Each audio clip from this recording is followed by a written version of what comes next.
Welcome, everybody. Happy Monday night, September 25th. Charles Posh, Mike Idle. Mike's from Missouri. He's a new member of our Let's Grow Pulling Monday night gang. The great Ryan Roos-Sink. Daniel Green joining us tonight. We're having a little bit of internet issue with Dan. We asked him where he was, and if Charles and Ryan both said if he's in Lyons, Indiana, the internet probably sucks. But we're going to open up the show. We're talking Wagler Fall Nationals in Lyons, Indiana this Friday night and Saturday. Friday night's ODSS drag racing, and then they do some stuff during the day. And then Saturday night is the big shootout, the $10,000 purse for the 3.0 diesel trucks I saw and the Pro Stock tractor. So welcome, everybody. Type your comments, questions in there. If you're a Miami Dolphin fan and you want to know how they scored 70 points. If you're an Iowa Hawkeye fan like me, you've given up on life and you're just going to accept on being 6-4 in every year and getting to go to a bowl game because we won't fire the Francis. I would rather be 0-10 for 2 years than get some freaking talent in there. That boy. I knew Roos would have that. But we don't need to get into college sports, but it was a lot of fun. I wanted to throw that out there a little bit. So welcome, everybody. Like I said, get your comments in there. Charles, Daniel jumps on, but let's jump right into the Wagler Fall Nationals, Lyons, Indiana. Now, if you can't be there, we're going to live stream it this week. Jeremy's here. Yeah, we got the dog. Jeremy Wagler. Hey, the house. What's going on today? Dude, I feel pretty privileged right now. I'm not going to lie. So. No, I just got in from working at the track, so awesome. A little bit late. So, the Wagler Fall Nationals really got on the radar.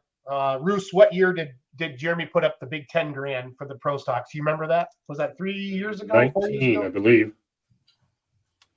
I think you're right. I think this is like the 4th year for it. Awesome. Well, Jeremy, before we get into the Fall Nationals this weekend in Lyons, Indiana, who is Jeremy Wagler and what does Jeremy Wagler do for a living? And kind of give us the whole Wagler, all kinds of stuff that you do, please. Just running crazy all the time out here in Odin, Indiana, trying to keep up with all the pullers and drag racers. And we do a bunch of government work too. So we got a lot of things going. It's constantly changing, it seems like also, but it keeps me on my toes all the time. I bet it does. What's the favorite thing that you do with your job owning Wagler Motorsports? So basically the best, what I can consider the funnest part of the job would be sitting in the dyno room, running engines and learning the things that we think that we know. You know how that goes. We think that we know until the day that we dyno, and then we figure out, nope, that didn't work, but we try something else and then it does work. So learning things every day and building parts that constantly push the envelope all the time. That's the funnest part of my whole job. Plus running the track, the drag racing track.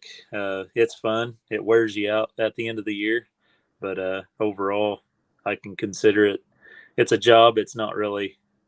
A lot of guys think that, it's fun all the time, but it is. Yeah, tractor pulling is a job now. Oh yeah, and drag racing is for you too. So you guys have something like every weekend, don't you? Pretty much. It's pretty much every weekend, and we've been talking about it a lot. Used to the track that we bought, it was only drag racing, and it was only basically bracket racing for the most part. But we switched it to drag racing, tractor, truck pulling over Shides, and then the Fall Nationals, and then motocross racing throughout the year too. So yeah, I'm on your website right now. For everybody, if you don't know who Jeremy Wagler is or Wagler Motorsports, go to waglermotorsportspark.com. Check out their schedule up there. Obviously, Wagler Motorsports is their business side of it. But the NHRA chassis certification, May 12th and 13th, 20th Century Chevy, NSS shootout. I'm a tractor puller, Wagler. I have no idea what NSS stands for. Motors in May, Amish Country Jeep Cruise. Now, this caught my attention, this Amish Country Jeep Cruise, coming from a guy who has a diesel motor. What's that thing, Charles, he had at UCC when I was there that year? That diesel-powered, loud, two-wheel drive truck thing, Majiggy on nitro. Oh, the infamous shop truck? Yeah, the shop truck, yeah. It's collecting dust right now, by the way, Charles. One of these days I'll get it back out. Charles would drive it, Jeremy. He said that. I totally would. So that is one thing that I was going to talk about tonight. How do you, and I was talking to Jim from Weimer there about 5 o'clock this afternoon, and he was talking about his pulling tractor, I should say. how do you find time to play with your own vehicles if you got customers coming at you and needing stuff every day? That's a question for you guys. How do you figure that part out? You don't. Every builder like you has something sitting in the back room collecting dust. Yep. So That's like the Carlton Cope question, isn't it?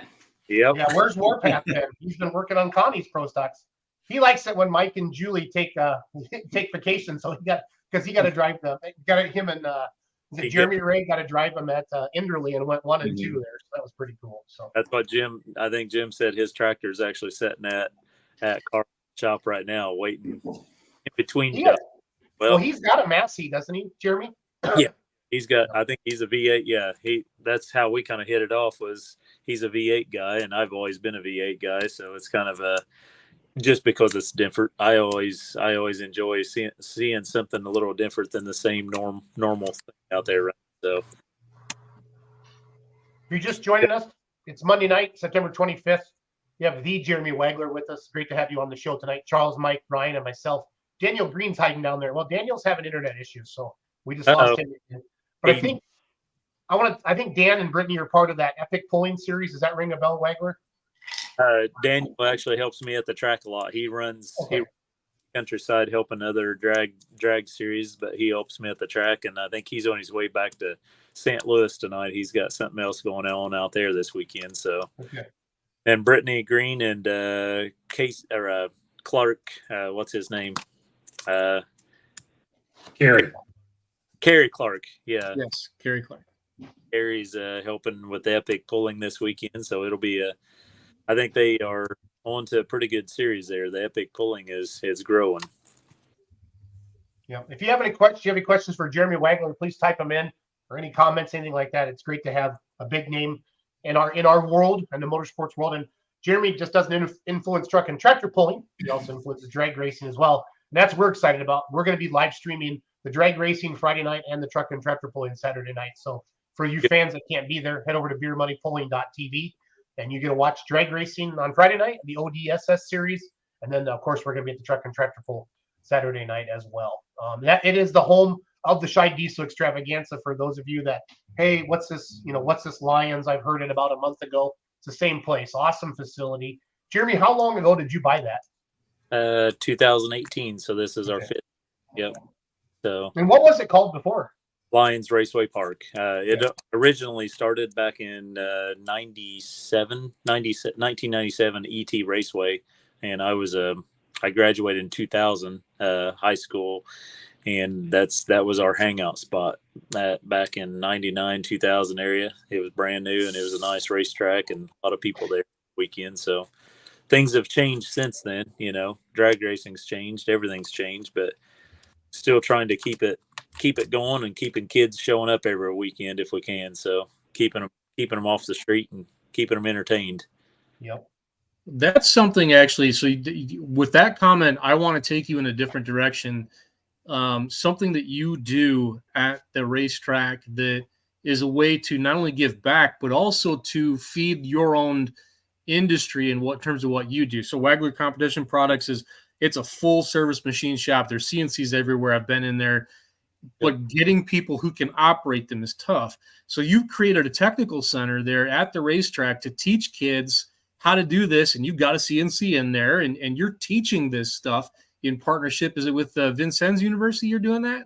Yeah. Vincennes University and several other universities and colleges that are involved. But basically, it's just a while ago we was up there mowing. The welding class was in there, so they got welding class tonight, getting ready to start TIG welding classes here in 2 weeks. Got EMT classes that are running like this Saturday when you guys are down there. There'll be, I think there's 12 students in there right now for EMT class every Saturday and twice a week. No, I wish my son was coming with me. Yeah, and believe it or not, it is crazy. We had an XPO driver show up last week and delivered an engine out here, and he shook my hand and he goes, thanks for the opportunity to get a job. And I was like, what are you talking about, man? And he was a young kid, 20 some years old, but he went through a program last year and started off with XPO trucking service, making $32 an hour. So he went from being a high school student, graduated, didn't know what he wanted to do, and he came up to a class and took the CDL program. So we got CDLs, welding, nursing, EMTs, CNC machining. There's like 7 different classes that guys can take from 18 above. So you can be in your 60s, 70s. We've got guys taking it, like grandparents taking it with their grandkids. It's pretty neat, you know. That's cool. Yep. So Super cool. I'm proud of you for that one. That's a really sweet ad when you did that. well, thank you. The state helps us with all that, though. I mean, we couldn't do it without them. So basically, we got to go through. We're certified with the state, and we have a really cool interview coming out sometime with PRI show. Jason Sands did it. Okay. It's going to get released, but I was trying to get PRI to get other racetracks to do the same thing in their communities if it's available, but I'm sure it is. The racetracks, as you guys know, struggle.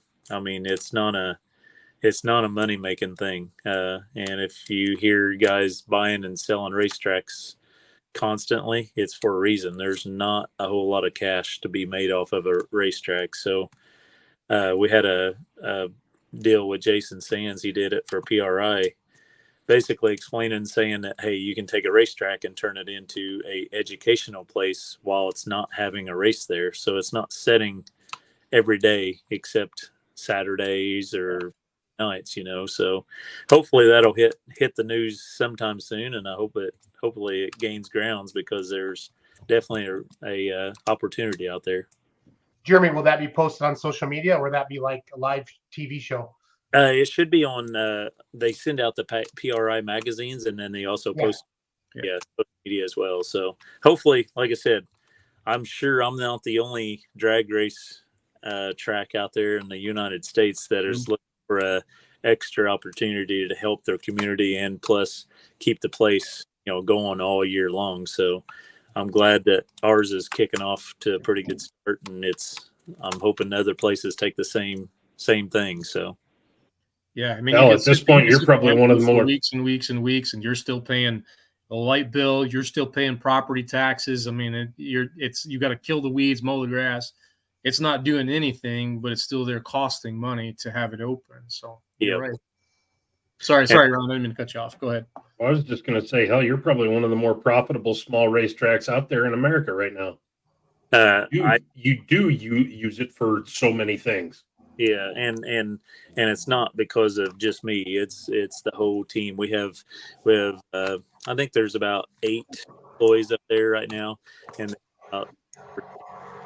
employees, but we have a whole group of guys and women that take care of the place, and all I have to do is run around and make sure all the bases are covered every day. So it's not me by no means. I got to give the credit to them, but the CDL thing is probably the biggest. There's usually 50 to 60 people waiting in line all the time. We just bought another semi, and basically the CDL training is it's the most needed thing in our whole area.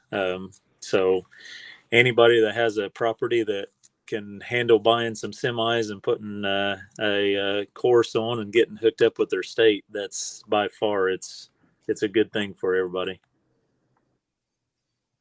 Is part of the CDL the ability to back the truck down through the lanes, around the corner, and into the water box, and then drive away without hitting anything? Yep. Believe it or not, I got cursed a little bit at first because we posted pictures of the semis being on the drag strip. I don't know if you remember seeing that 3 years. No, Yeah, I didn't see that either. I had drag racers bashing me pretty good online whenever we posted pictures of the semis being on the drag strip, you know. But that's where we started it, and then since then we bought a facility right there at the highway, old fertilizer plant actually, and we turned it into a big parking lot and have the course out there. But yeah, believe it or not, parallel parking, that's one of the main things that they test or train on, parallel parking and driving up and down the highways. So yeah, 3 semis now doing CDLB and CDLA, and they're practicing every day, every night. So they're out there pretty much every evening that I'm up there working, and every day during the day. So that's awesome. I'm just flipping through some pictures from Ryan Rusink there. from last year. So I just wanted to let everybody know what I'm doing. You guys keep chatting. So Yeah. But yeah, as far as that, you said it's profitable. That's, to be honest with you, you don't see very many drag strips saying that drag racing is profitable. I don't know how other tracks do it. We've talked to a lot of others, but they normally have a few events throughout the year that makes money, and then the rest of them cost them money. So how do you offset that? The only thing I could possibly think of is doing something other than drag racing up there, and that's where we came up with trying to get hooked up with this doing training. So smart. And for those wondering, the training building is that building right there in the background. That's it. Yep. So there, you're right there. yeah, we added another section on the back. We're adding TIG welding classes, and the EMT have their own facility in there, and we're getting ready to add another CNC machine in there as soon as it gets all finished up, which is going to be this fall. So, but yeah, it's growing. I don't know where it will take us from now, but as of right now, it keeps us plenty busy up there. And like I said, we're constantly to do upgrades around there. And some people probably think driving by, it's like, why would someone do that out in the middle of Indiana? I don't know. My wife asks me that all the time, so she thinks. I'll tell you why you do it out there, and why we do it out there. It's because there's no one around to hear us do it except ears of corn, and the only neighbors are in the cemetery across the street. And while they're not cheering, they're not complaining either. Right. They're not going to complain at us, are they? Hey, Jeremy, all these classes that you're offering, are these things done through like a vocational, like in conjunction with a high school, or are these for like postgraduates and 18 years and plus, or do you guys kind of team up with like local high schools and bring the kids out and help them with that as well? So basically it starts off as the kids that do not want to go through high school or do not feel comfortable setting at high schools classes. They can take they call it like an HSE, high school equivalency. Sure. So basically, you can get your HSEs there. They used to call it what was that? GED or something? GED. Yep, GED. Call it GED. But basically, you can take it from high school, and then once you're 18, you can sign up. Anybody above 18 can sign up for any of the other classes and get qualified through the state to take the class. So, like I said, most of it is free on the state. Yeah, what's that car? That's what you tell us, man. He's a regular ear track. Yep, that's a guy who comes down from Indy, I think, Martinsville, Indy area, Indianapolis area. But yeah, he comes down, looks like an old granny car, but it freaking hauls ass. So that thing freaking moves. Yeah, it's a scooting car. It's a GM 4.3, but it's basically like a NASCAR 4.3 under the hood V6. Yep, it flies. I think he drives it to the track and everything too. So yeah, it hauls. Can you imagine somebody going out trying to pass him on interstate and he just gives it? Messing with you. Oh, I love it. Friday night. So this weekend, Friday night, we do have, and it's not advertised very well. And hopefully with having you guys on and other places advertising it, we need to get the word out that ODSS has a small tire shootout deal. Yes. And no one really knows about it. I talked to Greg Jolly a little bit about it. We're trying to get some small tire guys there. I went up to War in the Woods this weekend, Friday night, and out of all the people that was there, to them, not a single person knew that there's a small tire shootout this Friday night at Wagler Park. So, wow. Yeah, the rules are real simple for this event. For that part of it, it's 28 by 10.5 non-W tire. Yep. And then are we doing instant green no time, or what are we doing there as far as that goes? Instant green, yeah. So instant green no time. There's your 3 rules. That's it. But Charles, why are we not advertising it? That's what I asked Greg. Don't know. I really don't know. We have such a in this area. There was 50 or 60 small tire guys up there at the No Prep at War in the Woods, and not a single one of them that I talked to knew anything about it. Yeah, there should have been stuff all over that place. I talked to Kyle from Hot Shot Secret, and he said, like, no one's promoting it. I said, why are we not promoting it? You know, it should grow. I mean, that should help the diesel thing grow, getting the gas guys there, getting the drag racing side of it growing more. I think we need to just get the word out there more. So we'll work on it. I got several of them showing up, so I told them bring their fast cars and see if they can get up against some diesels and see what we can do this weekend. Is Mike Bandy coming? I'm not sure if Mike Bandy is. Eric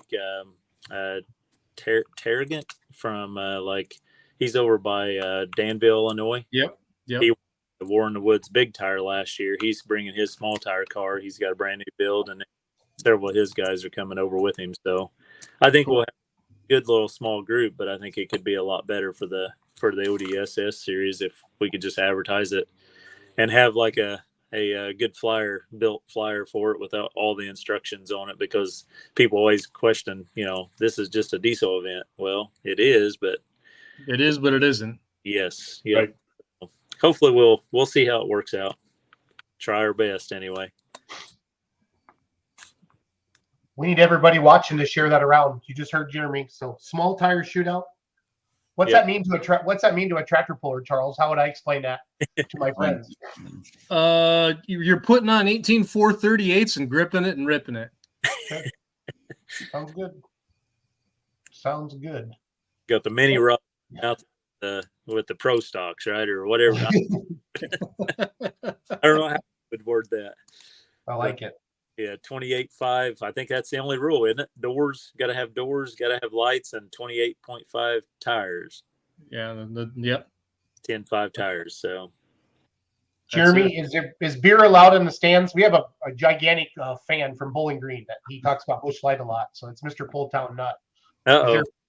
Is it bring your own beer, or can they have beer? Do you sell it in the stands? Yep. Bring your own beer and bring plenty of it. If you drink that no glass, if you drink that queer beer, that Bud Light stuff, yeah, we still allow that too.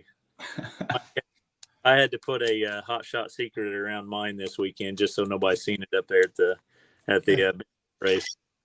That Warren, I saw Jack Barclay Photography was there, and then Roos was sharing around some of his photos. Where is that War in the Woods? Is that another racetrack? Is that another event? That's like a half an hour, 45 minutes from our track. So yeah, it's okay. Right here at Brownstown. Actually, I know Justin Wagler, the pro stock puller.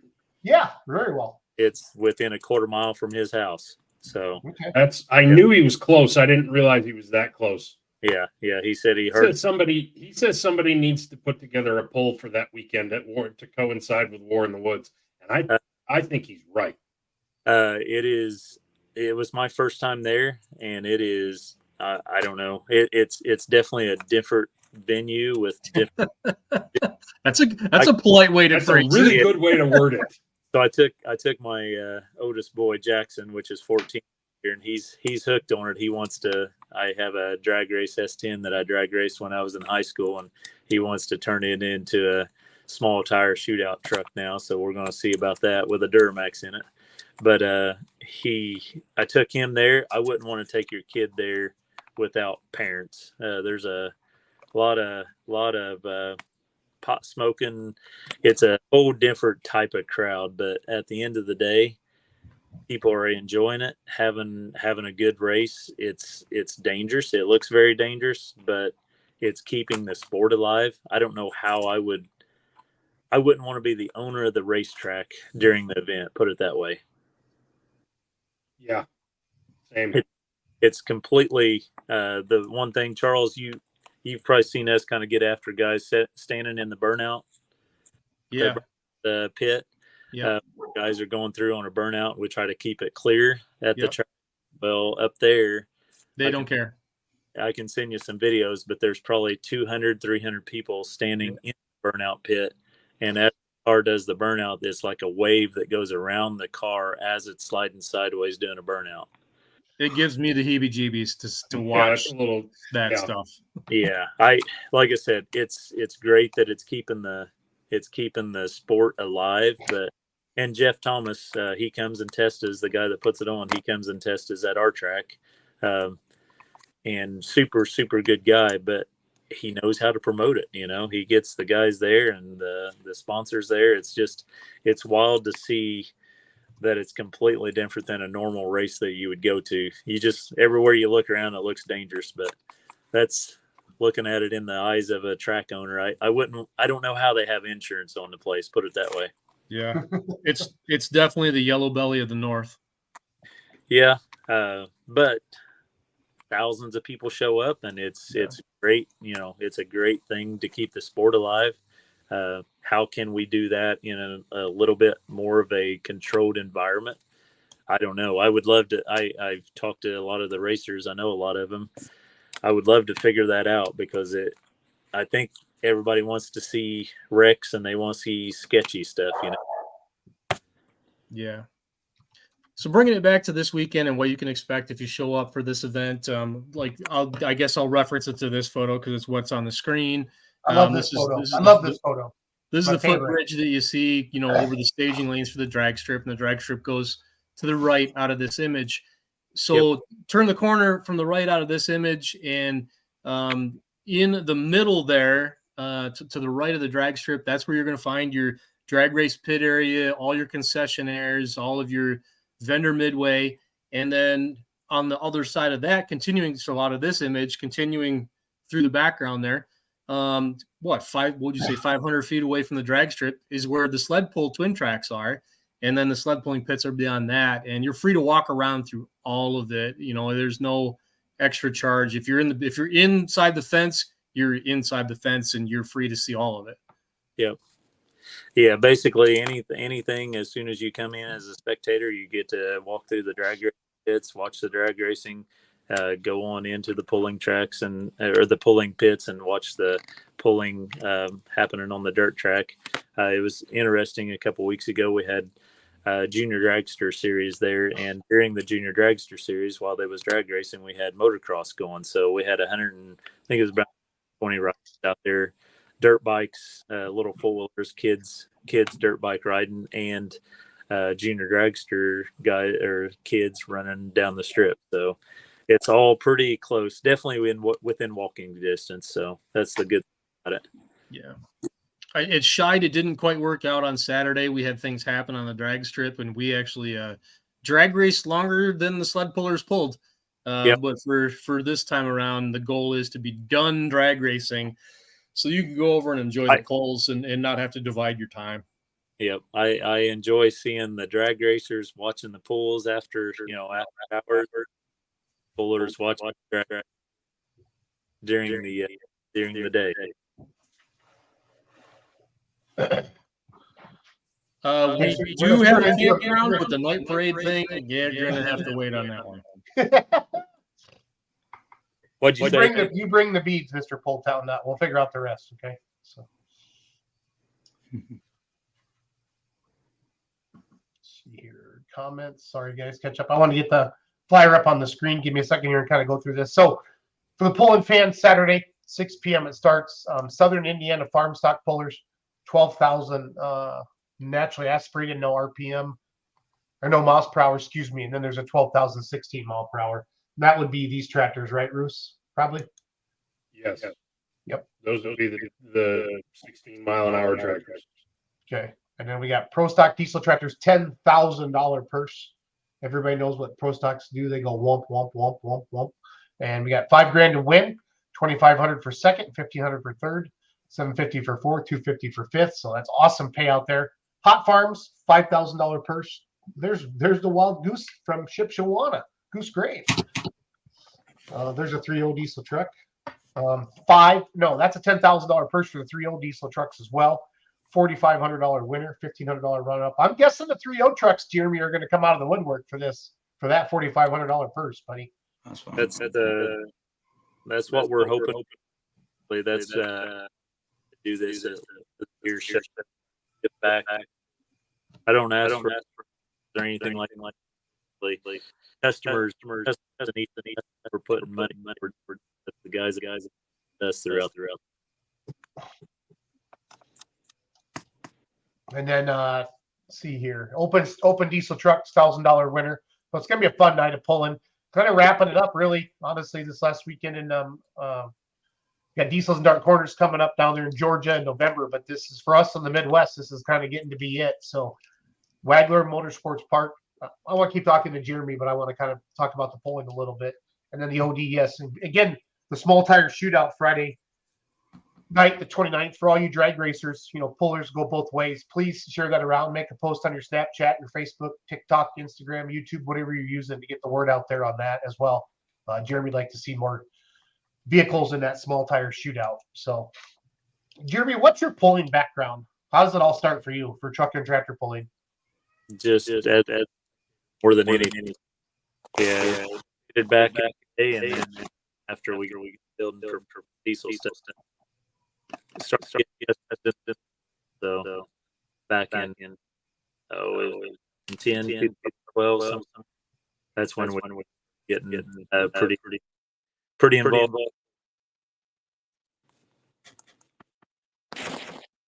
Jeremy's breaking up a little bit. Is he breaking up for everybody or just me? Yeah, somebody's mic went turned off the echo cancellation, so it's echoing pretty bad for everybody. He's checking his right now. So Is that any better? Can we hear Jeremy now? Jeremy, talk again. Jeremy? Yep. There you're back. Yep. It's definitely It was so good, Charles. Why does we get big names on? We always lose crappy internet, Charles. Because it just proves the best people live in places where you can't be reached, which allows them to excel and be better at things.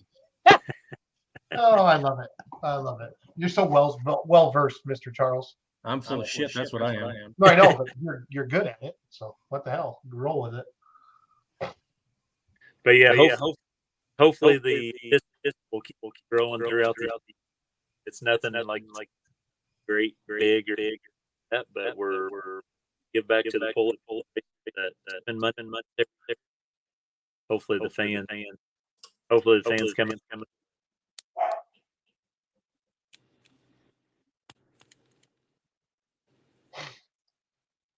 Jeremy? Oh, we lost Jeremy. There he is. Okay. So, well, Jeremy, we're going to let you go because your internet's starting to get crappy on us. We're going to see you this weekend. How about that, buddy? Hey, I appreciate it very much, guys. Thanks for coming on. Have a great night. Now it fixes itself. Now it fixes itself. Roos, do the question. Do the Roos question. I don't know which question you. All right, Jeremy. Couple. Yeah. If you're starting out, what would be your 2 minutes of advice for a promoter who's just getting started and having their first event? And this could go either way: sled pulling or drag racing. I don't care which way you take it. Take it the way you're most comfortable. What's the best piece of advice you could give them? Boy, you caught me off guard there. I would say definitely you need someone dedicated to it. Like myself, I suck at it. I am going to be honest. We are too busy with the shop. I need a full-time person to take care of the racetrack and promoting, because you got to stay after it all year. You can't just a few weeks before the event like I do. We need to have someone dedicated to it all the time. Don't you agree? Yeah, it's a 365-day-a-year job. Yep. And someone that's good on social media, someone that has time to interact with other businesses, other sponsors, all that stuff. I mean, it takes dedicated to that part. And so you're asking me my advice. I'm going to tell you my flaws. I am not a good promoter because I don't have enough hours in the day trying to take care of business and run races throughout the weekend and then spend some time with family, and it's tough. So, definitely get someone full time. I don't know how Shides. I guess talk to Dan and Debbie. They had some full time people doing it for a while, and I think, to be honest with you, it's tough to find that person to want to do it full time, but that's almost what it takes. How does are one of you guys with the Bowling Green, Ohio pullers? No, none of us are directly tied to them. Okay. How do they do it? Like you hear so much good things about that pool and that venue. How do they have a whole team that's full time, or who does So they that? got, I think what Dave Schultz said, they got 2 full timers. Charles or Ryan, do you remember? I that think night? there's 2 or 3 full timers, but beyond that, like their volunteer team literally is over 200 people. 200 blue shirts. Yep. Isn't that crazy? Yeah. But it's Well, been Wagler, let's get Wagler. What's your favorite color? We'll get some shirts made. We'll make the Wagler shirt. Yeah. we got some blue shirts out there. But yeah, to be honest with you, that's what it takes. A lot of volunteers. We team up with the Odin VFW up here. So Odin VFW, a lot of our friends and family are up there at the VFW every week, helping with different cancer rides and different things, And I have a lot of friends and family around here, but it still takes a full crew of people. But I don't have that single person or 2 people to help me full time promoting the racetrack and venues.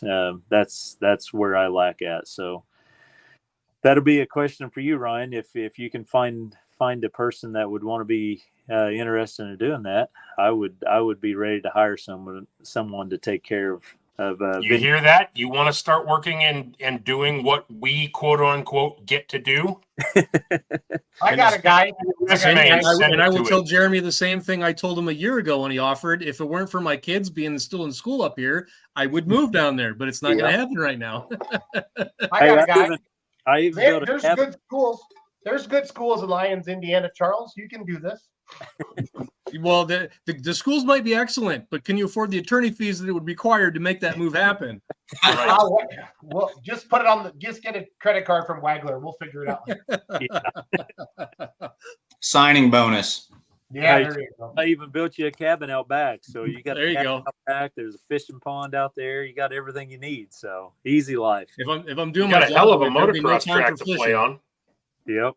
Motocross track, whatever you want to do, we'll build it out there for you. If I'm doing it right, there'll be no time for any extracurriculars.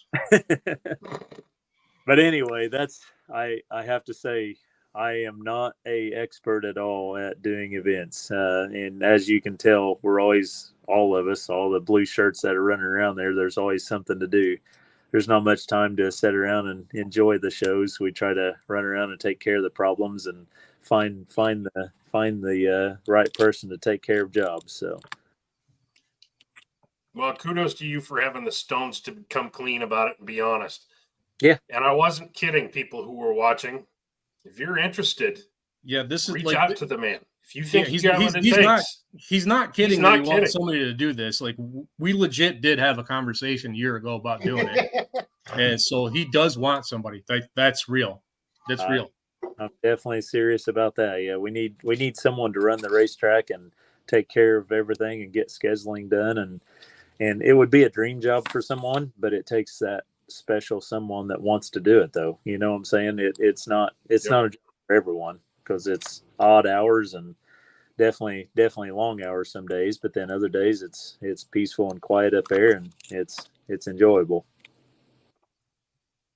And every once in a great while, that thing comes out of hiding and scares the bejesus out of you on a random Saturday night.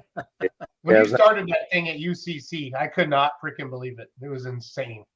We have something coming with the dragster. I got Cody Fisher, used to work at Fire Punk there. He's coming here in a couple of weeks, helping me finish that project up. So hopefully it'll come out ready to compete with the fast diesel dragsters that are running right now. So we'll see how that goes. I'm not going to ask you a ton of questions about that. I want to save that and kind of let you tease things. But when it comes to the screw blown setup, the one thing I did want to ask you, are you doing standalone with that at this point, or are you still factory management on it? Motec, yeah. Okay, all right. That was it. And no further questions, Your Honor. We'll save that for a future day. We're gonna have the dragster and the shop truck out with basically exactly same combination. But I've spent the last 3 or 4 years doing nothing but customer stuff. So once we have everything dialed in, I'll have both of them out there running side by side. So is Andre going to drive again? I think I'm going to. Yeah. Heck yeah. I was gonna say he's so busy with a laptop. I don't know if he's got time to anymore.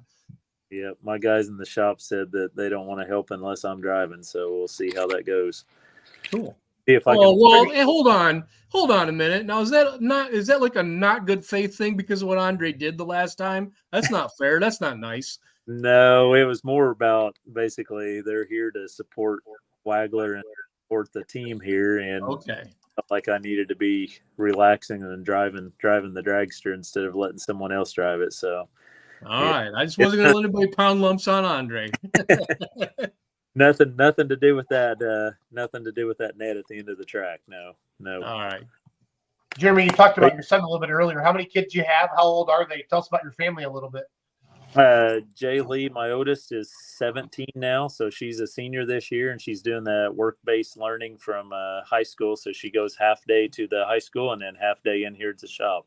So she's helping run parts out here in the afternoons, and hopefully she's acquiring the taste of wanting to help run the business someday soon. And then Jackson, he's 14, just kind of got out of the basketball. He liked basketball until this year. Now he's all into, like I said a while ago, he's definitely, he's wanting to have this S10 running by next year. So he's 15. He's wanting to start getting ready for some diesel no prep racing.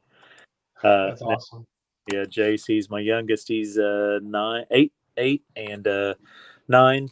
Actually, I can't keep up with all of them, but anyway, he's into basketball, and he's always out here playing around out in the shop too. So our house is within about 500 feet from the shop, and they're always out here with me.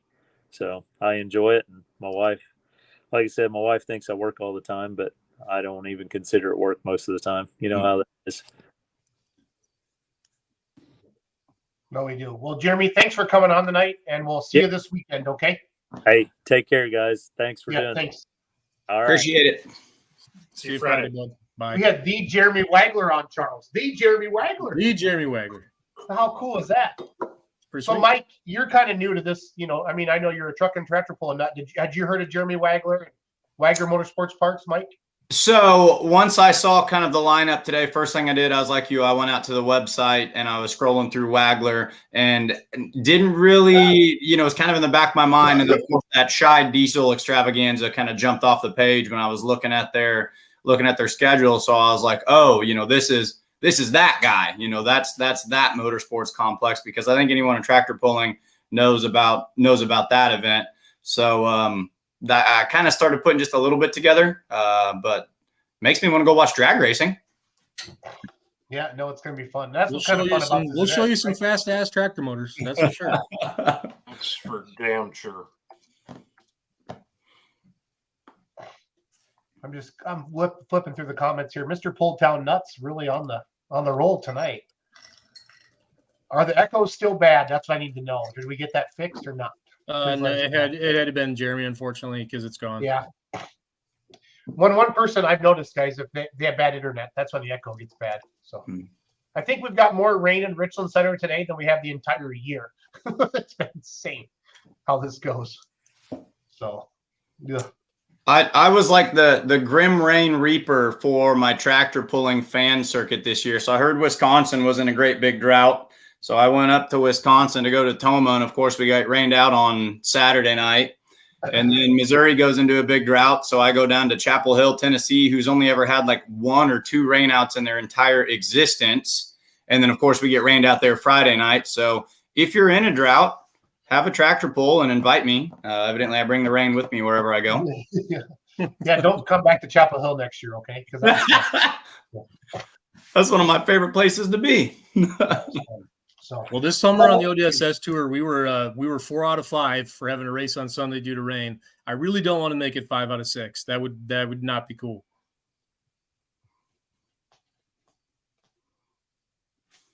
I just got a text message that Mike Dunklow passed away, owner of the Burning Bucks, Roos.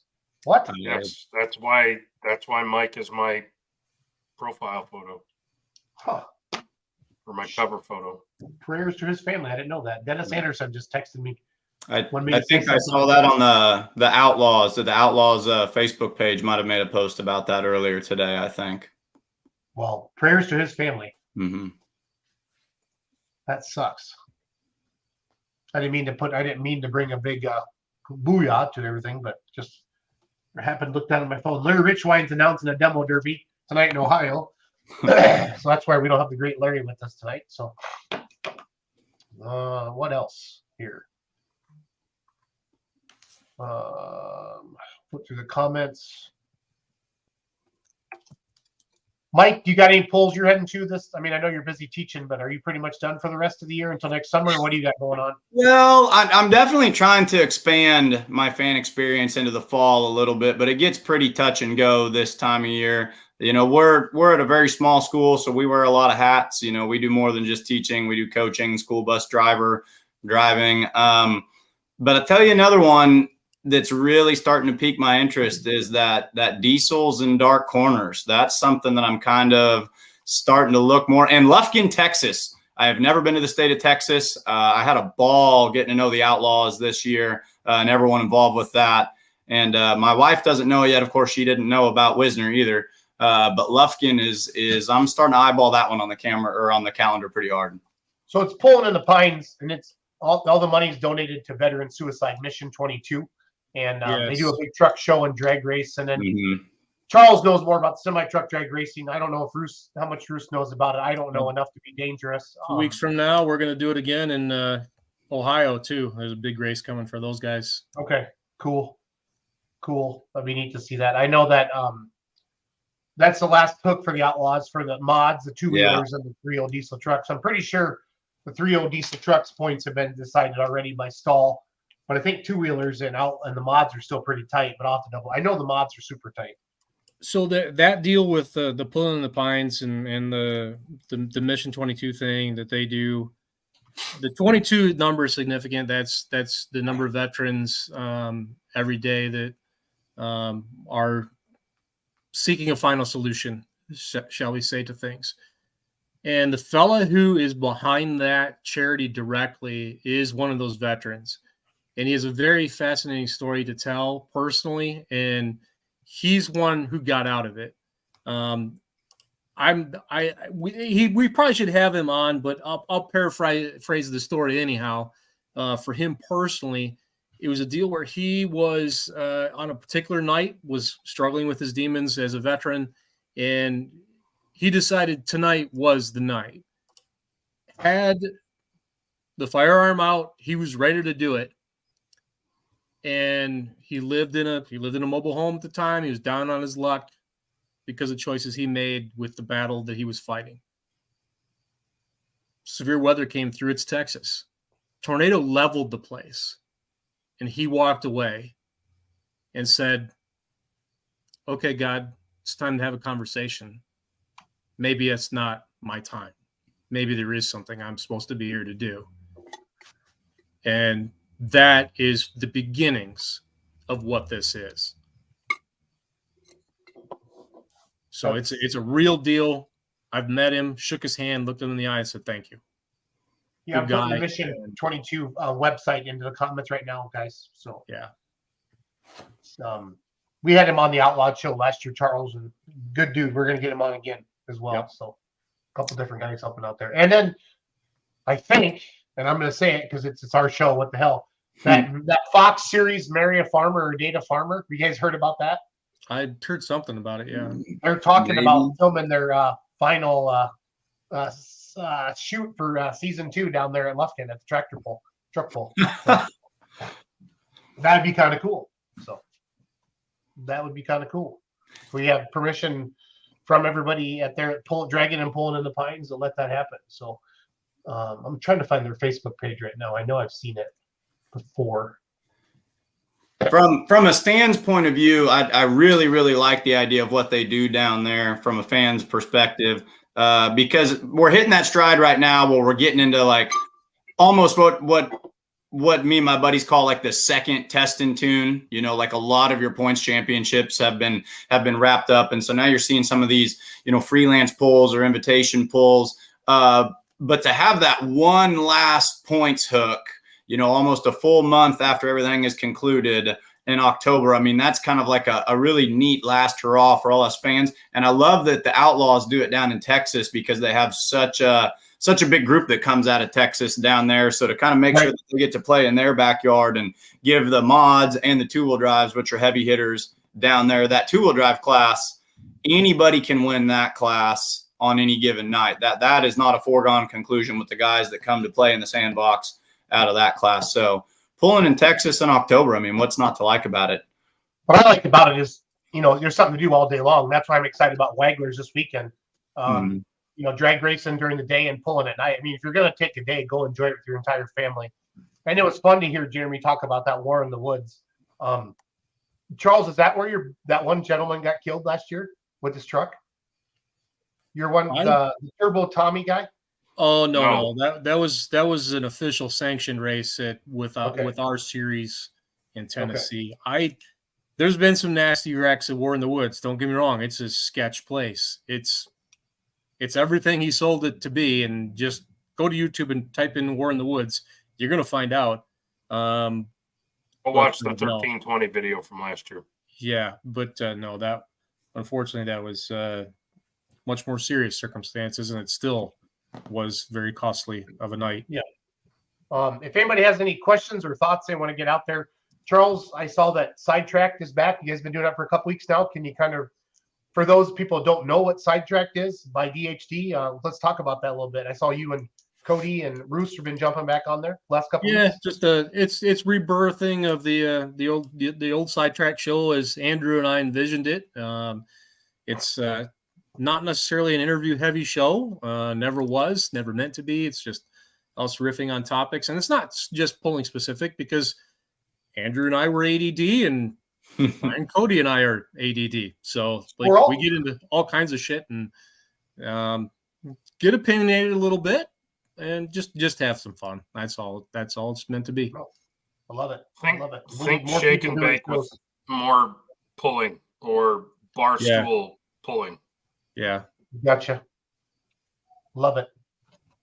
Love it. Love it. Love it.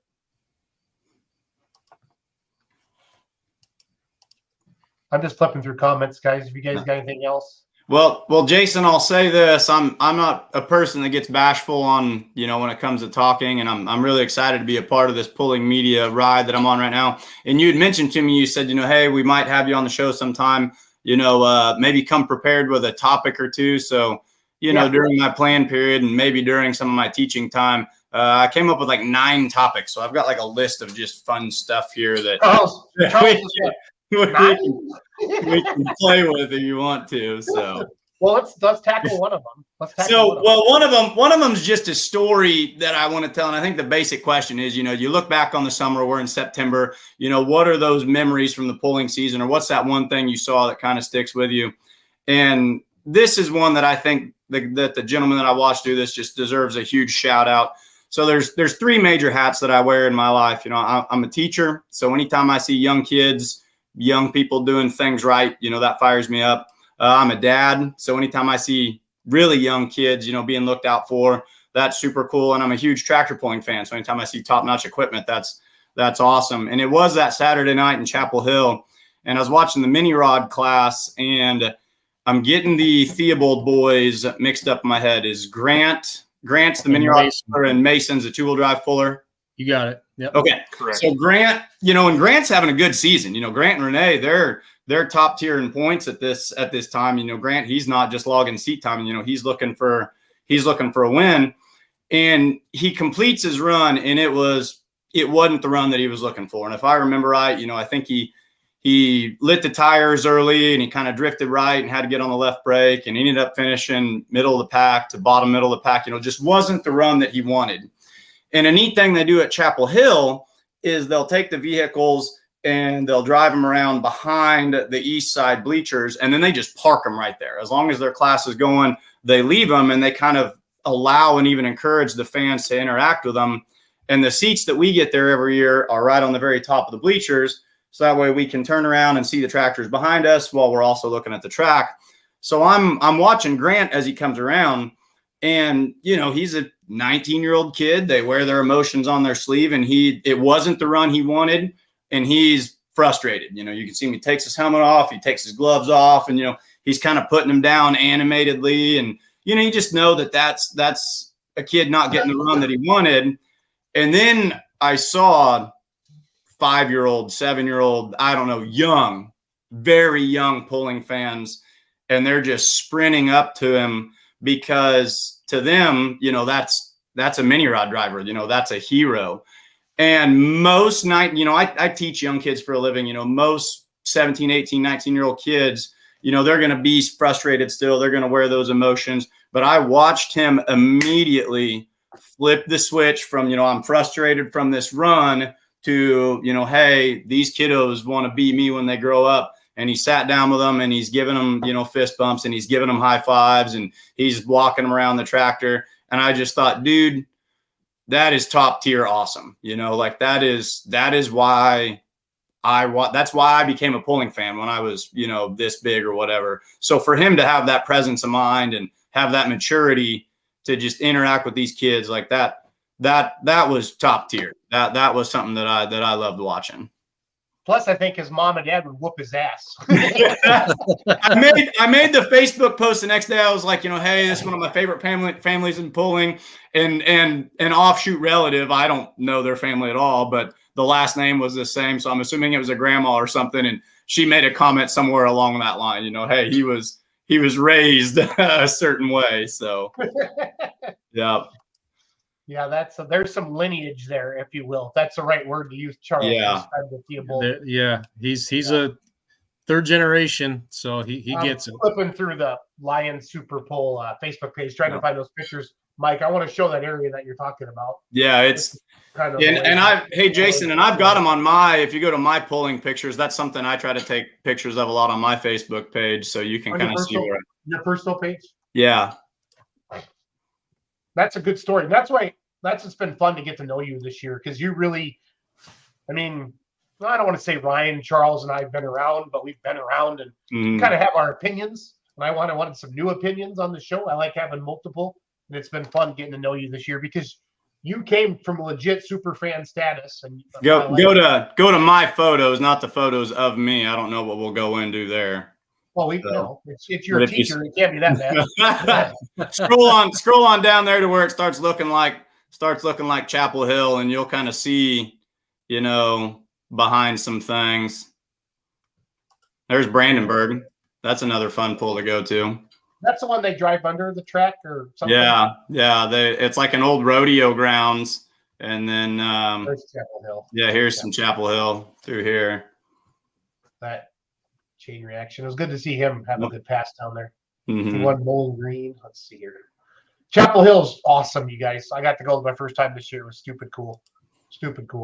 So a lot of the people that I talk to say it reminds them of pulling in the 90s with it being like a single track, and they've got kind of the banners. There's the shot I'm looking for. Yeah, so that's where you can turn around. Yeah, and see them all right there. Oh, look at that high-tech redneck. I just when I see that tractor. That's awesome. Boy, Jason, Friday night you were cranking out the videos, weren't you, with all the different songs and stuff playing? I think you were having a lot of fun putting your little Facebook, little TikTok style videos on there. Well, we're going to keep it quiet. I wanted to surprise my dad because this has been my dream to do this for my dad. And then I got a call from a couple pullers in the class, and Mike Beck said, "I'm not going to tell anybody. We're just going to sneak your dad out to Michigan and get a pass on it next Friday night. This coming Friday night, I'll be in Hillsdale, Michigan with the Wolverine pullers. They have a combo class." And then got a call from a couple people. I'm like, yeah, this is not a secret anymore. And I wanted my dad to hear it from me. So that was fun. So shout out to Mike and Sally Beck. They are good people, and they have fulfilled a dream for me. And they're going back into drag racing. And I still can't believe it. I'm still pinching myself. And that little Jeff Hurt is the one who kind of set this up. So that guy, he did it. He did it. And I thought he was joking. And then Mike Beck called me last Monday, and we did the deal in about an hour and a half. So that was pretty awesome. So pretty awesome. So Mike's going to bring the tractor to Hillsdale Friday night. Doug Meisinger, my dad, and Matt Goodwin. My dad's a huge Matt Goodwin fan. Grew up watching him pulling. And I called Matt. I really wanted Matt there for the first trip. So if there's going to be any photographers there, like with the skills of Ryan Rusink or Charles, please come so I can buy some photos of my dad driving the tractor. I'd love to do it for you, but I'm previously engaged somewhere else. So no, I've been looking at flights, but I just want to go have fun. I'll keep it simple. So, but I'm just flipping through. Reach out to David Wood. David Yeah, Wood. well, it's Wolverine Pullers will be there. So if on the photography side, yeah, David That's L. D, Wood. that's at DL Wood, right? Yeah, DL Wood. Yeah, he will be. I guarantee he'll be there anyway. So yeah, you'll have something. Yep, he'll be Yeah. So Hillsdale County Fairgrounds always has a great show and amazing grandstand. Yeah, I'm excited. I just can't wait. I've been checking the weather like every 10 minutes, having fun. And Mike's been there with High Tech Redneck and says it's a good track. Hey, there's Mike Beck right there. So there's Tim Kane and my father. This is a fun story. So hey, Jason, this is my father and Mike Beck at approximately 2 o'clock in the morning at Chapel Hill about 2 or 3 years ago. So if that tractor is running just ship shape, it's probably because of whatever advice my father gave him right here 2 or 3 years ago. So absolutely, you know it goes. We were the last, and I'm sure everyone said this, but like certified, we were the last vehicle to leave the parking lot that year at Chapel Hill. We had a great time hanging out with the drivers. Look at Esden sitting there, looking at his phone. That's awesome. Pullers are the best. Pullers are the best, Mike. The enthusiasm that you have as a fan, that's why I get excited about listening to you talk. You and your dad doing this, it just makes me smile. So, yeah. So if you're going to Hillsdale Friday night, please look us up. Come say hi, and gonna get Dad on the old High Tech Redneck, and hopefully have a good smooth pass. So I'm looking forward to it.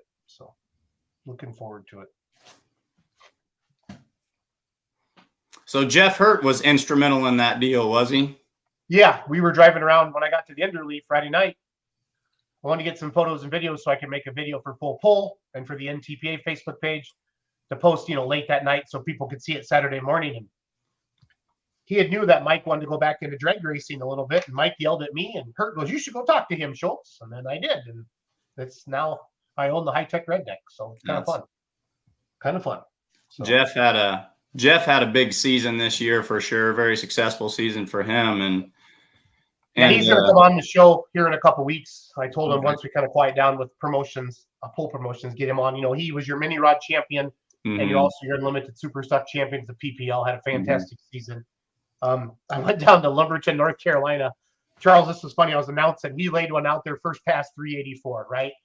And Singletary's there with both of his. Chase is there. Some heavy hitting mini rods, right?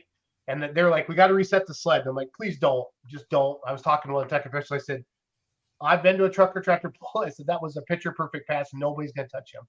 But he went 384. I said, "I'm going to tell you a little story about Jeff Hurt. He already won the points. He came here to try a couple things, and he tried them, and they worked. So let's not touch the sled." And they didn't. I think second place was 349. So he just had one of those. You guys know you guys know. Ryan, You've seen it behind a camera. You know when somebody's gone. There's a couple of those every year. They're just dumb. Lock and load at Rockwell a couple years ago at like 900 feet.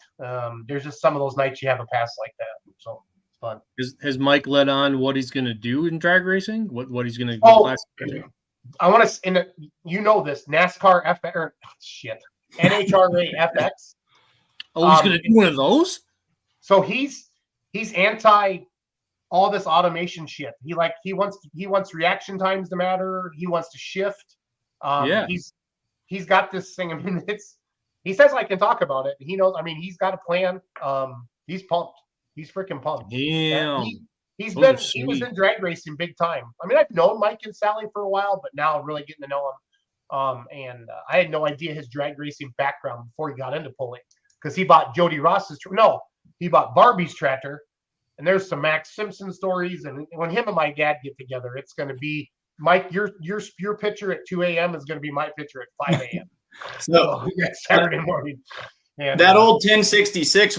We did the research before we came on here just to be safe, but that tractor was owned by. This is according to a post from like 2013. Don Myers owned it, called it the Little Red Rooster, and then it went to Jody Ross, who renamed it the High Tech Redneck. Then it went to Mike Beck, and then my research just says it went to Ross, and I don't know if that means it went back to Jody and got the name Bad Dog, and then it was last owned by Owen McGill, called it the Code Red Limited Pro. So I thought Bradish's had one of those, Charles. Now I thought that was The M80. Where's my super stock people tonight? You may not be wrong. And in terms of the old cast-ass version of the tractor,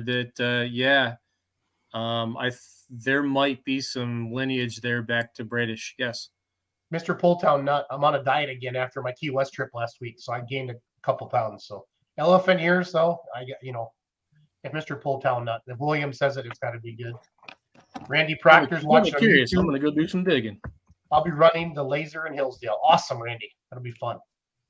I can't believe the Wolverine season runs this late in the year, Charles, with you guys being, that has always historically been the coda on the season. Is that fair? And they get away with it without very much rain events for whatever reason. Must be their geography that they're able to pull that off.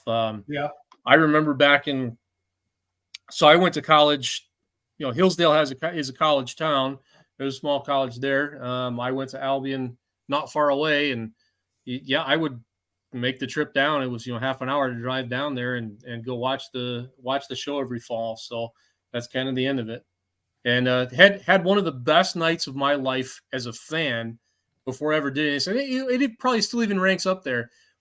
Back in those days, they didn't pull on the track that they do now. They pulled in the horse track, and it was sloped big time, like right to left. I mean, big time.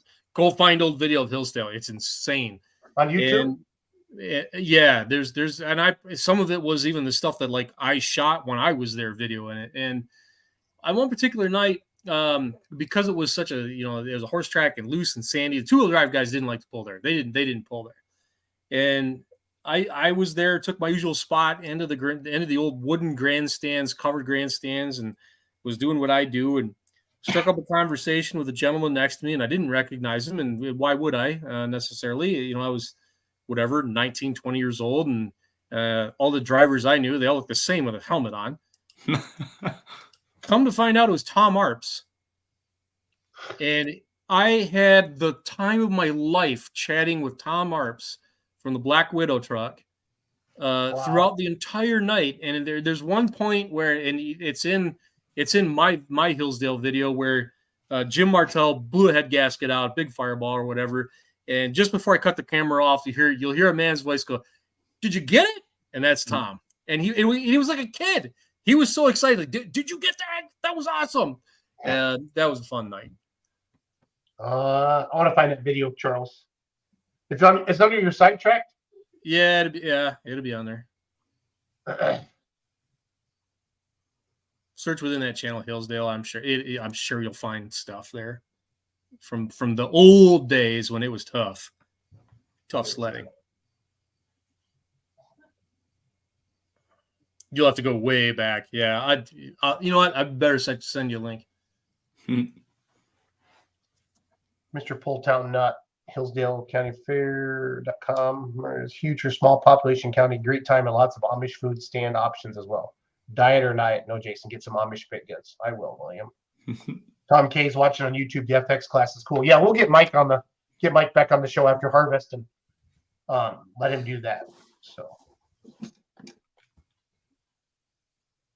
yes, sir, Wyatt. The high-tech redneck is coming west. So the plan is to apply for Louisville, obviously, and then if it gets in there, they can only take 6 diesel supers. Remember, guys, because they do a combo class. You get dad on the seat there, and then have Meisinger take it back to Kansas after Louisville if things go well. So we'll see, and then get ready for that. Tractor has won at Louisville, hasn't it? I'm not a historian nut like Charles is, Mike. I'll be lying to you if I say I did. I know he's won Bowling Green. It's got some big wins, so I know it's a tough tractor. So I'm going to Raleigh to the North Carolina State Fair, February 13th through the 15th, I think it is. Be out there at full pull, so I'm excited for that. Yeah, Thursday they have 4 sessions, 13th through the 15th. So I'm excited for that. So Charles is looking for a video for me. I put it in the private chat. Okay, thank you. Sorry about that. Nope, you're good. And I'm not sure this was the year in question. I don't remember exactly at this point, but it's representative of what it used to look like. If you screwed up, you were going to make a left turn into the stage, and it was going to suck. I love it. Let's get the sound on here. So I do it right so we can hear it.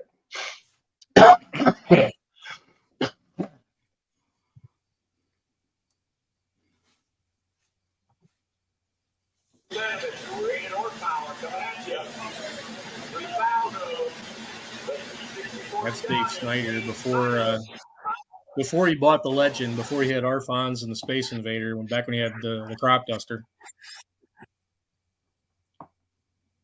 Probably want to fast forward it because it's a long time getting that thing spooled up.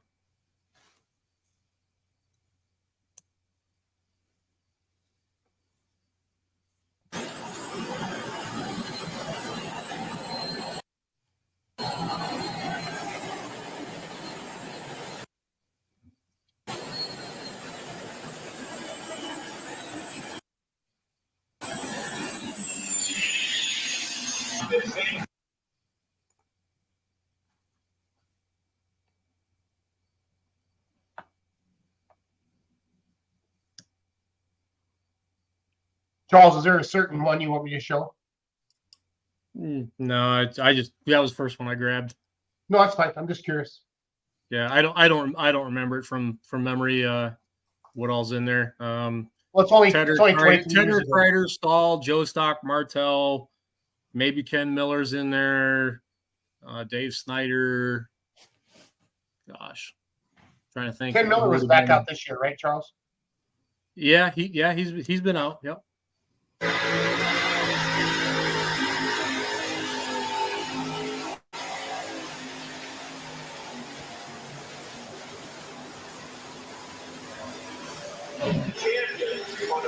Don Dean, yeah, I don't know.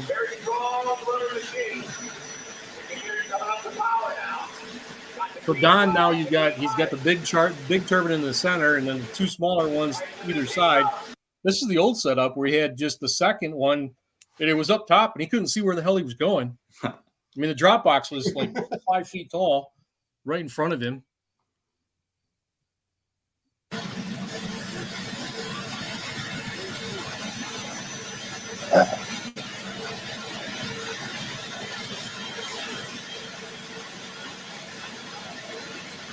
He had an old Chevrolet, I don't know, well, he still has it. I think a Chevy 2.4 from back in like the Malaise era in like Cavaliers and Grand Ams and shit that he uses to start those things.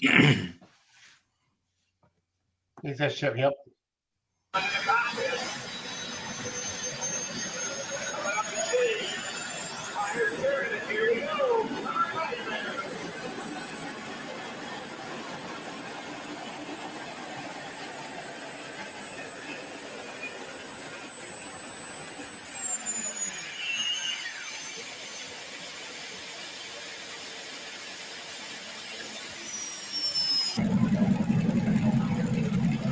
Ryan Stahl on Wild Ride, owned by Mike Shannon. So Mike Shannon bought this tractor. This is the old Charlie Wilcox NA mod, not with Charlie's motors, but frame and chassis. This thing's been bounced around all over hell and back. I'm not even sure who has it anymore. Yeah, it was Don Dean. That was the plumber's nightmare, not Bob Swanson.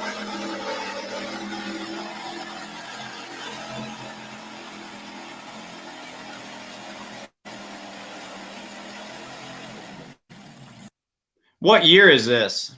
This was 2000. Okay. There's Actually Jim Craig later. with the Gopher with the 413 Donovans. Get up the gate. Sitting in front of them out. 3,600. This is why you need to subscribe to Sidetracked on YouTube, people. It's got the cool stuff. We got 3 lights. There's so we had Scott Tedder in this video, but if you go into my page and look for Hillsdale, you'll find from what would it be, 2000? There was 88 or 89 with Jack Tedder running the old Mr. Twister on the same track.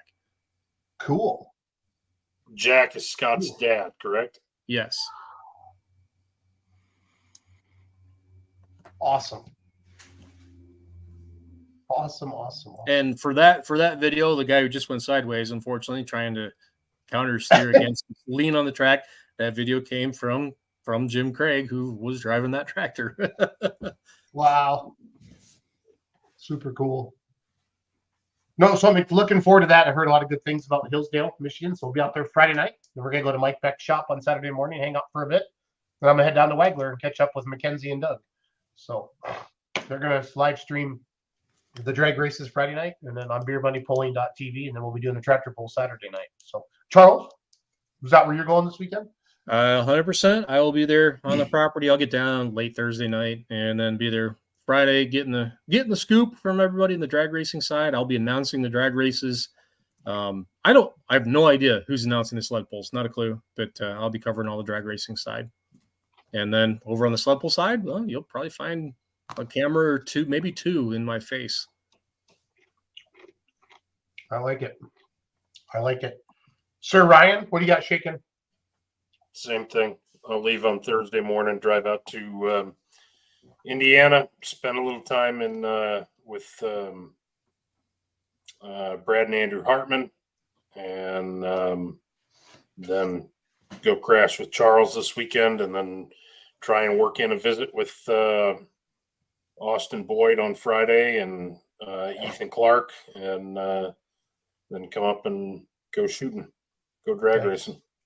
Nice. Mike, you going hunting, or what do you got going on this weekend? So this is kind of a funny venture that I'm invested in this time of year. For 4 weekends in September and October, I go work at a pumpkin patch where I am the narrator on their hay wagon tour. And I actually interact as a character called Maniac Mike. And I try to hunt all the live Sasquatches that we have on site at the pumpkin patch. So North 40 Pumpkin Patch, Callio, Missouri. Do you have any videos of these live Sasquatches? North 40 Pumpkin Patch is what it's called. I'm sure they've got something on Facebook. You can. It doesn't take much for me to get into character for that. Maniac Mike and just myself, he's only about a one-off shoot from where I operate anyway. So that's awesome. That's awesome. Well, let's wrap her up, boys, if that's okay with you. Yeah, it's fine by me. Shout out to Mike and Sally Beck. Thank you again for selling me the high-tech redneck. Mike, thanks for coming on. Charles, Ryan, see you guys this weekend. Yeah. Again, talking points for future shows. Message any of us. Cody is normally on as well. Larry Richline will be on. Just message us. We're going to talk truck and tractor pulling, whatever you want to do. Ship Shawana's coming up. Charles, what do we need to tell people about? I saw something was up about light limited super stocks. Yes, there is some changes as far as light limited super stock rules go. I'm not going to quote them from memory because I don't remember them, but it is. I'm going to go to the Facebook page. In terms of registration already, like the Wednesday test and tune that sold out in like 53 minutes. So don't ask. 510 Pot Farm were on standby list. They were by like day 2 of it being open. The light limited, we need you guys. We need you guys to participate in the process a little bit and get involved. I understand that there's concerns about the rules and disagreements about what's right and what's wrong and this, that, the other. And we want to present to you a position where you're coming on unified ground. This isn't a points pool for you. It's not territorial. It's a place to come and play. Clint has offered this event as a place to showcase classes just like yours for a long, long time. And we want you to be a part of it. We think there's a need for it. We think you're an important part of the process when it comes to the core of what Midwest Winter Nationals is as an event. We got to meet us in the middle a little bit and do a little bit of compromise.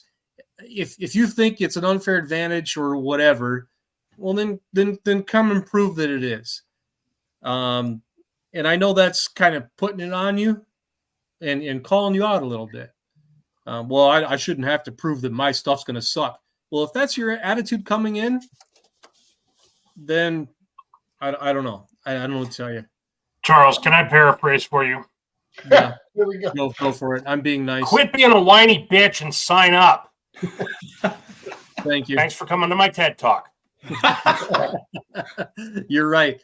No, just do it, man. Like, because we've seen over the years that it does work. Clint's not stupid, okay? He's seen a lot of things. He understands the game. He knows how to put together a rules package. He's able to create a class, and it's not light limited super stock. It's another class, but he's able to create classes where literally like 6 non-compatible rule books all come together, and they do play nice, and they put on a great show. And they usually end up within like 3 feet. Within 3 feet, from front to back. It's the fall, so I'm going to use a very overused cliche football term. Trust the process. It can work. It can work. I promise you, it can work. You will have fun. You'll have a good time. It's a great track, great facility. Come and do it. Like just be there. Just be there. You want instant credibility with Clint as far as what your input is. Show up and do it. That's going to be the first thing. That's going to be the very first thing. Or, you can just be a whiny biatch and sit home and watch. I only want to pull slight limited supers at 6,000 pounds. If putting 2 plates on your tractor screws up your program that bad, you shouldn't have pulled tractor. Get out. Jesus Christ. Look, he builds killer tracks, okay? I'll tell you even where to put those extra 2 plates. On the front so you don't freaking crash, moron. I'm trying to save you from yourself. Come and have a good time. We're nicer than this. I promise. Mostly. That was the glimpse of sometimes.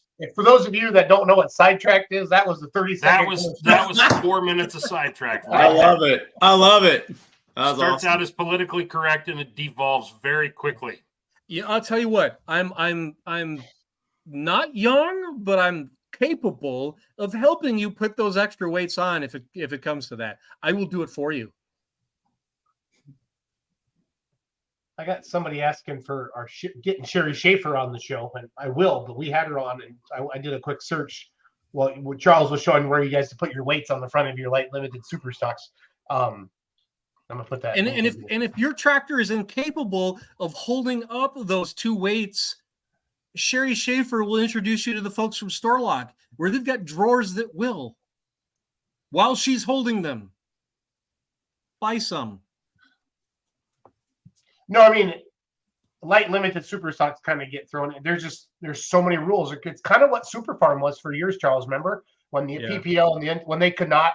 There was a time, you fans that don't know this, but an NTPA Super Farm was not within 30 feet of a good PPL Super Farm, not even close, because of the cooler and the slotted cover. Right, Charles? Am I saying this right? No, you're right. And this year, like a bunch of stuff was proposed for NTPA to Super Farm to kind of bring them in line with PPL. And like we did a show about it. My argument was why? Because we've seen them heads up. They don't need it. And I know that, all right, we're going full sidetrack. It should have never been an intercooler class to begin with. That ship already sailed, but there's no need for it. I'm not here to make NTPA guys write a check for one. That's stupid.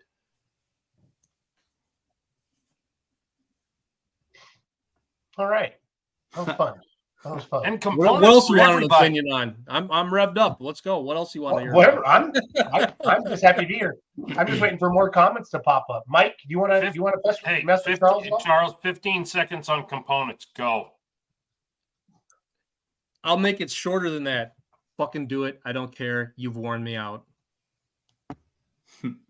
Fucking do it. Go listen to old sidetrack shows going back 5 years.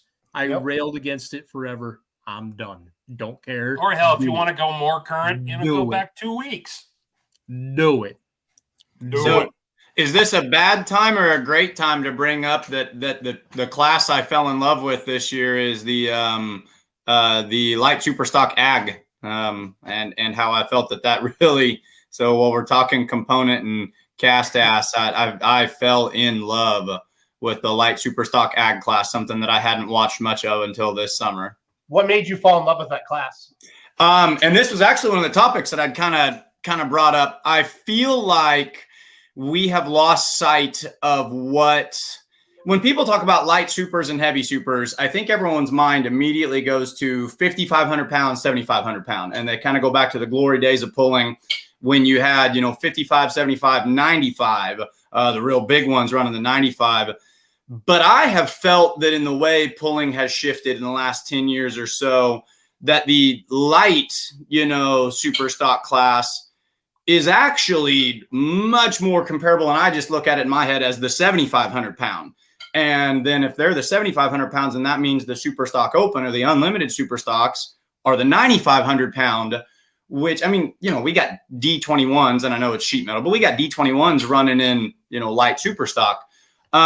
So if they're 75s and then, Jeff Hurt's class is 95s, that essentially means that the 5,500 class of the 90s doesn't exist anymore. And that's kind of how I've swallowed that pill moving forward until I saw the light super stock ag class, and it felt and looked, and then I started reading the rule book on that class, and I just felt that this one feels like a light super stock class, like a 5,500 pound. And I even see that when you see like the Carroll family from Shelby County, Missouri, with like the Levy Leaper.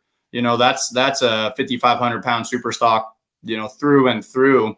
And, when we come to make him with that class, it's very competitive. It pulled at the Iowa State Fair, and I think finished top 5, top 3, maybe, with that cock shut.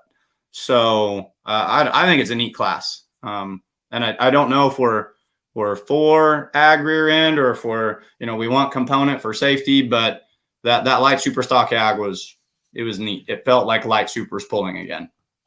Has that class prevalent anywhere else, Charles, in the country? So he's referring to the outlaws. It's an outlaws only thing, and that's why I don't know them. Like, it's 500 miles for me to go to the closest one where that class appears. And if it's working for them, I'm not going to tell them they shouldn't do it.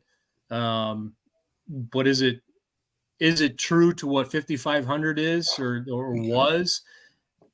I kind of don't think so. And I would say light limited super probably is, because the current light limited super is making more power now than any of the 5,500s were back then. And that class, I think, should be a class where you are doing the 300-inch motors and not 504s. Right. I think there's a place for that. So that's my only counter argument to it. But I'm not saying it's bad. It just doesn't exist out here where I am for me to really I feel like know more about it. And Roos, correct me if I'm wrong. Jeremy Paulson's Hawkeye Hooker, is that a single charger? Yes. I think so. That thing runs really hard. That reminds me of a big light limited, Charles. I don't know how big Mike, you know the rules better than I do. How big of a charger can they run on a single on the Outlaws? We need to get Tyler Ulmer on here. He knows them backwards and forwards. I know what's neat about that class. You get up to 504 or 505, and you can run as many chargers as you want. But the minute you get above 505, you are restricted to a single charger. And my gut tells me that it's either a 4-1, because it just something in me felt like that these feel like 4-1s, or I can't imagine there wouldn't be a size limit on it, because they even put a size limit, or there is a size limit on the big pros out there. So there's got to be a size limit. But yeah, my Outlaw rule book's in the it's at the office, so I don't have it. They feel once they get over 505 cubic inch. And if you've looked under the hood of the Hawkeye Hooker, I know the first time I saw it in Sac City, Iowa, I took one look at it and I was like, that feels like a 4-1. Like, that looks like a 4-1, but Yeah, well, the Schluters have some tough running light supers, obviously the diesels, and then obviously the Ulmer with the weapon, and then the blue one. What's he call it? Eleanor. And that's the old Haley's Comet, I think. It is. Cast ass, right? Brian Bull's old tractor. Okay. Charles, suffice it to say, that cast ass light super class, it's rowdy. You ought to see it sometime. Unfortunately, a couple of guys who can get you there. And maybe that's what feels 5,500 about it, is the way that, if you watch like Brent Long back in the 90s, like you said, it's kind of a rodeo, and it does get a little interesting. So it's a fun class. Now, as far as rules, promoter, I'm just a guy in the stands, jumping up and down. This is why we have shows like this. this. We have shows like this so we can talk about it. That's what makes it fun. So I'll say this: there's a pretty wild swing in terms of horsepower. That's for sure. yeah, for You sure. get everything from 3 digits to low to mid 4s.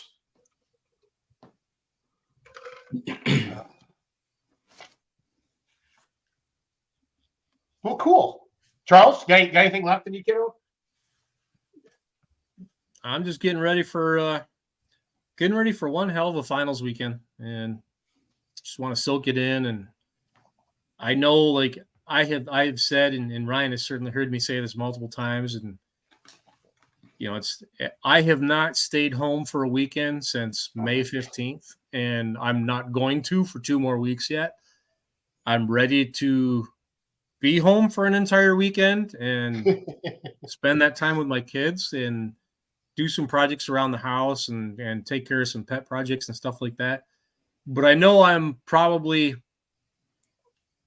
27 or less days away from I'm bored.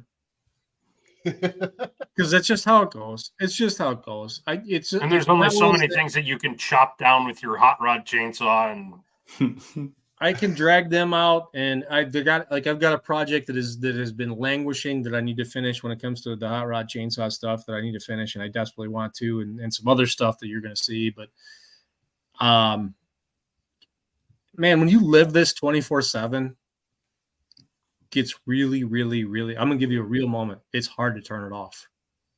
It is hard to stop. It's hard. You get tired and you say, I want a break or whatever. But really deep down inside, no, I don't. Yep. No, I don't.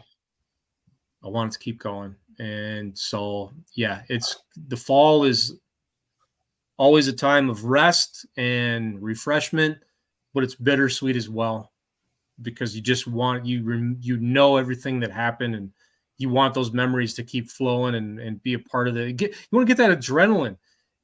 You guys as drivers certainly understand this. And to those of you who have been so gracious to allow me to understand what it's like to be a driver, I get it on your level. And I'll tell you as an announcer, I get it too. I get the heebie-jeebies big time.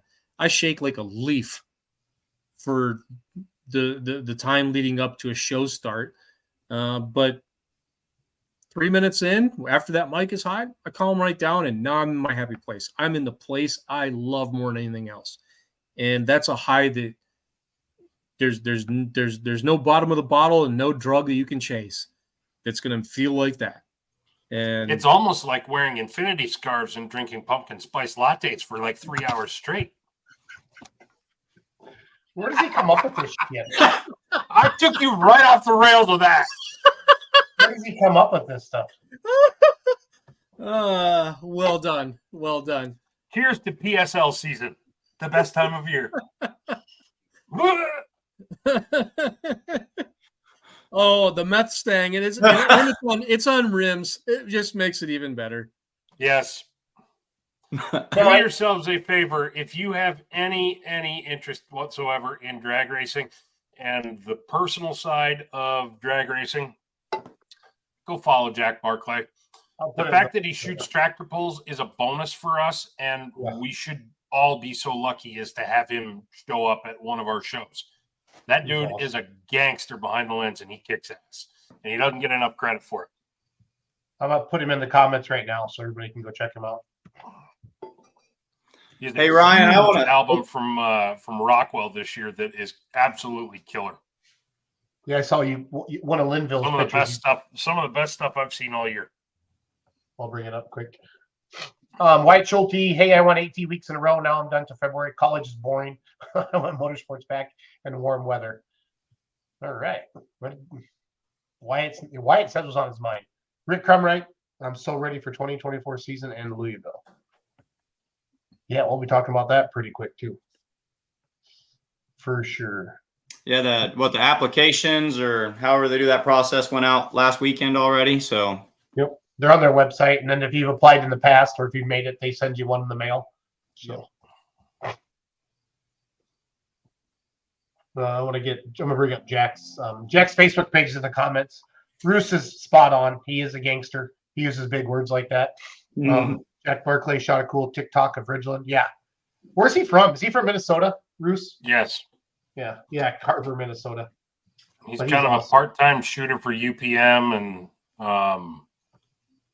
does a little bit of NTPA.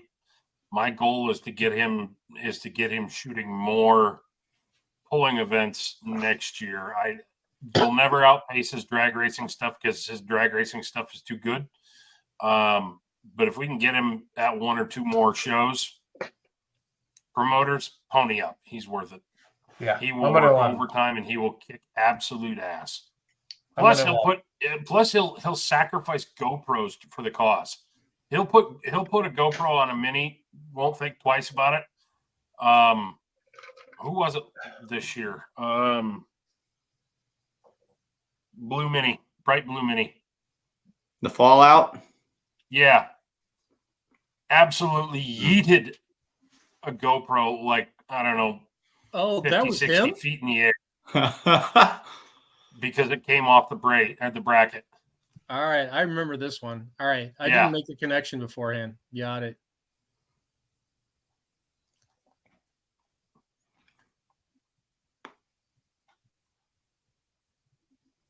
Just flipping through some of Jack's photos. They're awesome. Whiskey's Fine won the Interleague. I didn't get to be on the show last Monday because I was busy, but is Jack indeed, the Whiskey one is who, fine. Is Jack the one who captured the photo of? And I'm sorry, I'm not big in the small tire no prep world, but the photo was from the track at War in the Woods, where I don't know who the driver is. It's a Camaro, and his like 4-year-old daughter is backing him. No, that I know that photo broke the internet and made all of us cry. Yeah. No, that is not his. I don't believe that's his photo, but dear God, that's an amazing shot. All right. I wasn't sure if it was, it looks, looking at what he does, it looked like one of his. Okay. It's very, very much in that style. Yeah.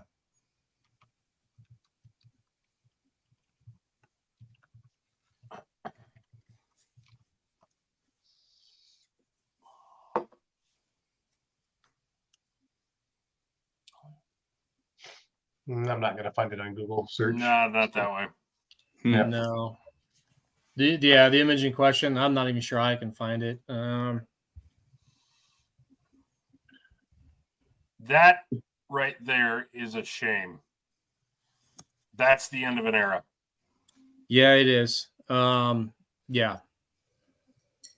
I knew this was coming weeks ago. Have not talked to Tom directly, but I knew it was a thing.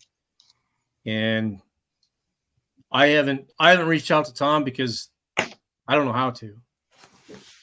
Like, how do you tell the guy who taught you how to do this? Like, thank you, and I'm going to miss you, and damn it, we never got to do one together. I don't figure out how to put those words together yet. I real talk. I think you need to be real with him, and I think you ought to tell him. Would you please hold out and do one more show with me?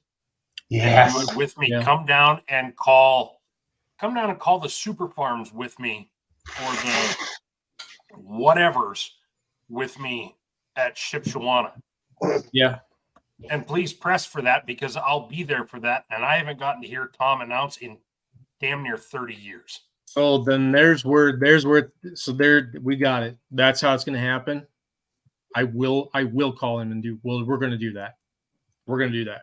I would love I don't care what it costs. More time. I'll pay him. I don't care what it costs. One more time. Plus, that would mean I would get to meet him. So I'm being selfish here, but because I never got to meet Tom.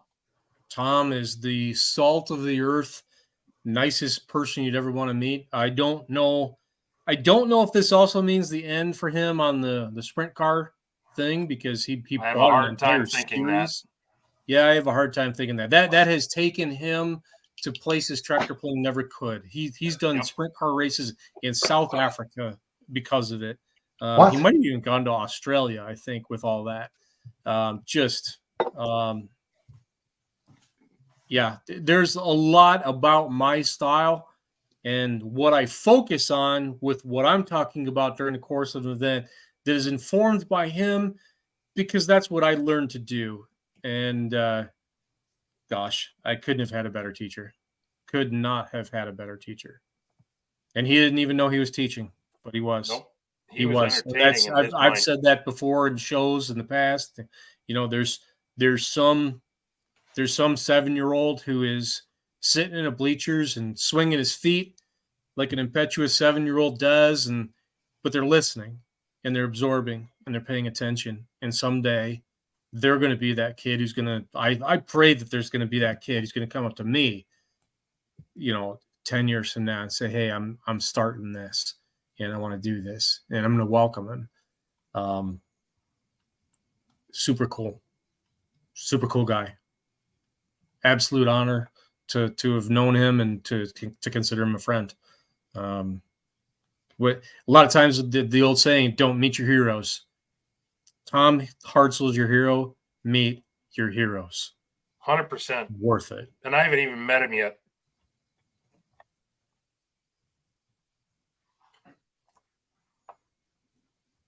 Oh gosh, I'm still looking for that photo I talked about. And if you put into Facebook "War in the Woods Princess," oh my, do you get some weird shit. Yeah, I'll bet you do. We're gonna add the word Camaro in there.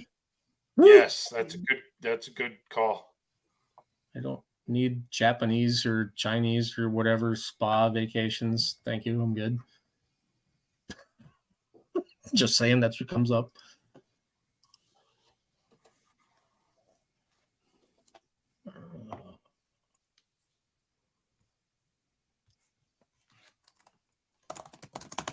Yeah, Charles, make that happen with Hartzell.